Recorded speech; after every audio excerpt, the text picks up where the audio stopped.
क्यों बनना है? जैसे एक होता है ना कि उस अवस्था के बारे में आपकी परिकल्पना क्या है? आप क्यों होना चाहते हैं नागा साधु?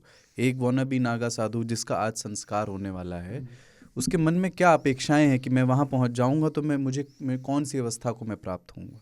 ऐसे कई लोगों को मैंने फोटोग्राफ करा जिनका नया नया संस्कार भी हुआ था, और यंग नागास से भी मैं मिला, बातचीत हुई। तो सबसे पहली बात तो ये होती है कि एक कॉलिंग होती है, ये इट इज़ अ कॉलिंग। ये आपके अंदर जो है एक रुझान होता है पैदा, और वो रुझान जो है आपको इस तरफ लेके आता है, सन्यासियों की तरफ। लोग जो हैं सन्यासियों से अपने गली मोहल्ले, आपके किसी मंदिर में, कहीं किसी डेरे पे, ऐसी जगहों पे उनका सामना होता है नागा साधुओं से। और वो पहली स्टेज जो होती है वो हमेशा अट्रैक्शन की होती है, स्वरूप के प्रति अट्रैक्शन, कैरेक्टर के प्रति अट्रैक्शन, जो उनका खुली विस्तृत सा किरदार होता है, उनकी पर्सनैलिटी होती है। बिल्कुल उन्मुक्त किस्म के लोग, ना किसी बंधन में, ना किसी सोशल मोर को फॉलो करते हुए, निर्भय। हाँ, निर्भय, और कोई कंडीशनैलिटी नहीं होती उनके ऊपर। तो वो जो एक स्वरूप होता है, एक आनंद स्वरूप, कि मैं जो हूँ, जैसा हूँ वैसा हूँ, वो हमेशा अट्रैक्ट करता है। इनफैक्ट जो मेरी प्राइमरी अट्रैक्शन जो थी नागा साधुओं को इस प्रोजेक्ट को करने से पहले, जो अट्रैक्शन थी वो प्योरली विजुअल अट्रैक्शन थी।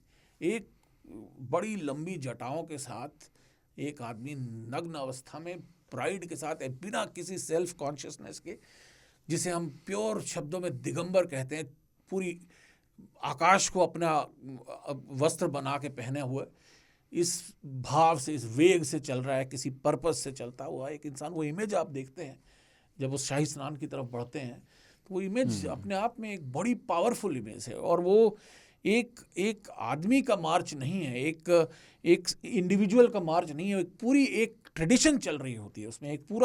एक आप पास्ट से प्रेजेंट, पॉन्टून ब्रिज पे पुरानी परंपरा से कंटेम्प्रेरी एक्सप्रेशन तक एक ट्रांजिशन चल रहा होता है उस ब्रिज के ऊपर। और आप जब पास्ट और फ्यूचर को एक साथ पाते हैं तो आप बड़ा मेस्मराइजिंग साइट होता है। और एक फोटोग्राफर के लिए जब आप, जहाँ इमेज की बात आती है, आप एक धुंध में से एक आकृति उभरती हुई, बाल बिखरे हुए और हर हर महादेव का जयकार करती हुई, बड़ा पावरफुल साइट होता है। लोगों की अट्रैक्शन जो होती है वो प्राइमरी तौर पे यही होती है। और बहुत से जो यंग बच्चे होते हैं जो अपने अपने वो इस इमेज के प्रति अट्रैक्ट होते हैं, नागा साधुओं के इस लाइफस्टाइल के प्रति अट्रैक्ट होते हैं।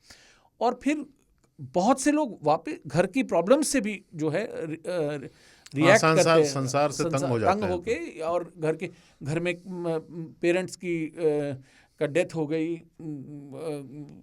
सौतेली बाप ने निकाल दिया, सौतेली माँ ने निकाल दिया, घर में किसी बात से अनबन हो गई, भाई से अनबन हो गई, भाभी ने कुछ ऐसा ताना कसा कि छोड़ने का मन हो, तो बहुत से लोग रिएक्शन करके सन्यासी बनने भी आते हैं। क्योंकि ये सन्यास सिर्फ सन्यासी होना एक थॉट नहीं है, एक कंप्लीट एक सपोर्ट सिस्टम है, एक इमोटिव सपोर्ट सिस्टम है, जहाँ पे आप आते हैं तो एक सब कल्चर है, एक पूरा कम्युनिटी है जो आपकी देखरेख के लिए है।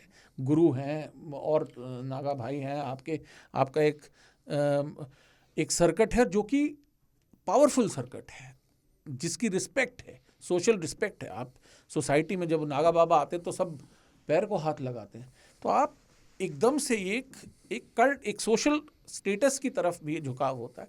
लेकिन फिर वही चीज़ जो उनका चेक्स एंड बैलेंसेस हैं, कि जैसे ही कोई इस तरह से आता है उसको एग्जामिन किया जाता है कि ये इसका आने का पर्पस क्या है। और जब हर तरह से एग्जामिन करने के बाद आप ये चीज़ का अंदाज़ा लगा लेते हैं, जो आचार्य हैं, जो वहाँ के आपके श्री महंत हैं, वो लोग जब देख लेते हैं कि आप जो हैं, इनका पर्पस जो है ये सही मायने में सन्यासी होने का है और कॉलिंग है नेचुरल, तब उसे एक्सेप्ट किया जाता है। और ये जो आइडिया ऑफ बीइंग नेकेड है ना, हमारे मतलब आध्यात्मिक सांस्कृतिक महत्व के लिहाज से बहुत गहरी सी बात है ये। जैसे जब कहते हैं ना कि स्वयं की खोज में चोले उतारिए, तो वो मेटाफोरिकल तो है, वे चोले, परिवार क्या एक चोला है तो उसको उतारिए, मोह एक चोला है तो वो उतारिए। अरे सबसे पहला प्रकट चोला तो कपड़े हैं, इसको उतारिए, है ना। तो ये क्या मतलब वो प्रकृति से साधन और डायरेक्ट जुड़ाव की बात है। मेरा एक दोस्त मजाक में कहता था, मुझे शब्द बहुत पसंद है ये दिगंबर, मतलब वो जैन दिगंबर मुनि होते हैं, लेकिन उसके यहाँ कभी अचानक रुकना पड़े रात में और आप तैयारी से ना गए हों कि वहाँ रुकना है, आप सुबह नहाने के लिए, स्नान के लिए कपड़े नहीं हैं, वो एक तौलिया देता था गीली इस्तेमाल की हुई, और कहता था मिश्रा दिगंबर हो के नहा लो। तो लेकिन मेरे लिए उस शब्द की सीमाएं वहीं तक थी, लेकिन उसकी जो आध्यात्मिक और सांस्कृतिक महत्व के बारे में जब सोचता हूँ तो वो जैन धर्म में भी दिखता है, सनातन धर्म में भी दिखता है, और उसके प्रति कोई निकृष्ट भाव नहीं है, मतलब उसको श्रेष्ठ भाव ही माना गया है, कपड़ों के परित्याग को। नहीं, इसका अगेन ये जो है अपने आप में इसे समझना बहुत ज़रूरी है कि हम लोग जो जिसे हम वस्त्र समझते हैं वो जब आप अपना सर्वस्व जो है आप त्याग देते हैं, जब आप अपने परिवार का पिंडदान कर देते हैं, आप मृत्यु को प्राप्त हो चुके हैं। मृत्यु को प्राप्त आप जब विभूति लगाते हैं, विभूति का मकसद, विभूति की जो मेटाफर है वो यही है कि जो चीज़ राख हो चुकी है, जो चीज़ पूरी तरह से ध्वस्त हो चुकी है, भस्म हो चुकी है, वो आप जब अपने ऊपर ओढ़ते हैं तो आप अपने आप को पूरी तरह से, पूर्ण रूप से, हर तरह से समर्पित कर देते हैं अपने गुरु के आगे। तो वो उस समर्पण में जो वस्त्र है, वस्त्र ऐसा नहीं है कि वस्त्र पहना ही नहीं जाता, वस्त्र ना पहनने की एक ट्रेडिशन है, और ट्रेडिशन का जो इसको आपको ये समझना पड़ेगा कि ये ट्रेडिशन जो है ये बहुत पुरानी ट्रेडिशन है। लोग कॉमन पार्लेंस में इसे देखते हैं, जो कन्वर्सेशन में आप सुनने में आया होगा कि आदि शंकराचार्य ने नागा साधुओं का गठन किया।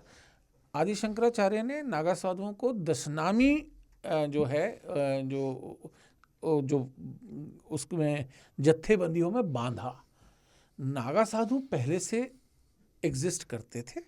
नागा साधुओं उन्होंने की अखाड़े बनाए, उन्होंने अखाड़ों में उनको जो है उनको आयोजित किया, पर नागा साधुओं की परंपरा तो पुरानी चलती आ रही है। और नागा साधु जो ये है गुरु दत्तात्रेय के जो अनुयायी हैं, ये वो ट्रेडिशन है जो, और ये ट्रेडिशन जो है ये गुरु शिष्य परंपरा की ट्रेडिशंस हैं, और ये चीज़, ये परंपराओं को ही आयोजित किया गया अखाड़ों में, और ये परंपराएं जो हैं आगे चल के जो गुरु दत्तात्रेय के जो अनुयायी हैं वो जूना अखाड़ा में संगठित हुए।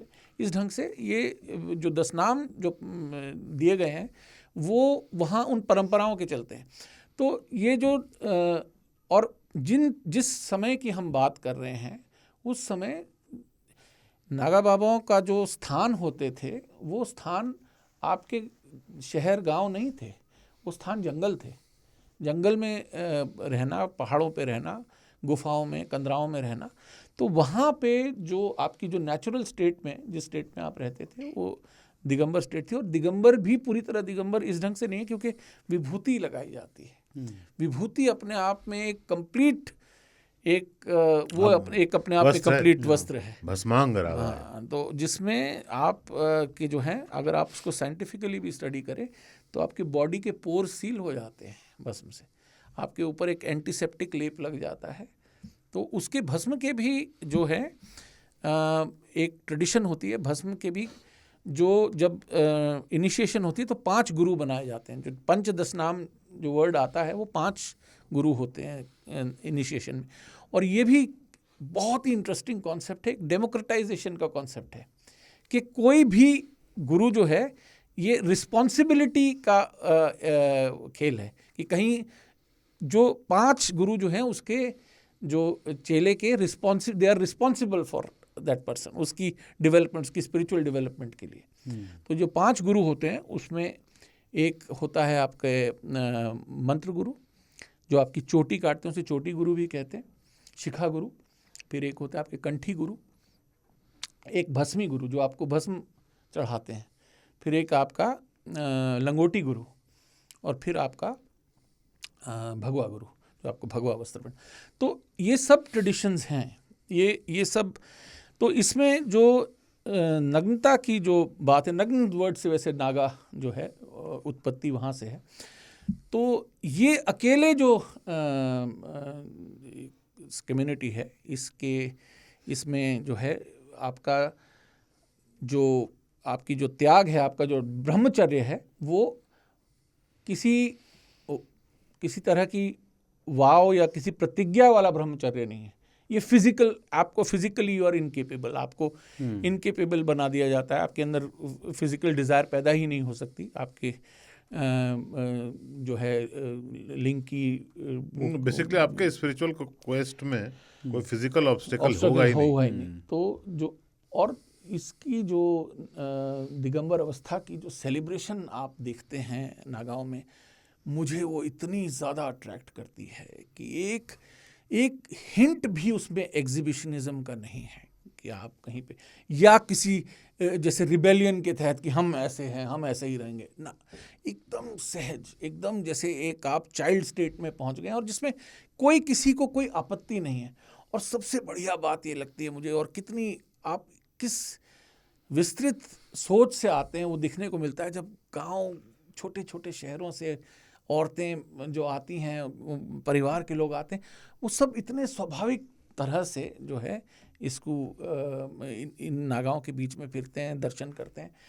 मुझे एक बहुत अच्छा किस्सा याद आ रहा है। प्रोफेसर कपिल कपूर हैं, उन्होंने बताया था, इंडोलॉजिस्ट हैं, और बहुत अच्छा किस्सा उन्होंने बताया था कि वो एक दिगंबर संत के उसमें सम्मेलन में पहुंचे जहाँ पे संत पूरी तरह दिगंबर अवस्था में थे, और वहाँ पे हर तरह के लोग थे।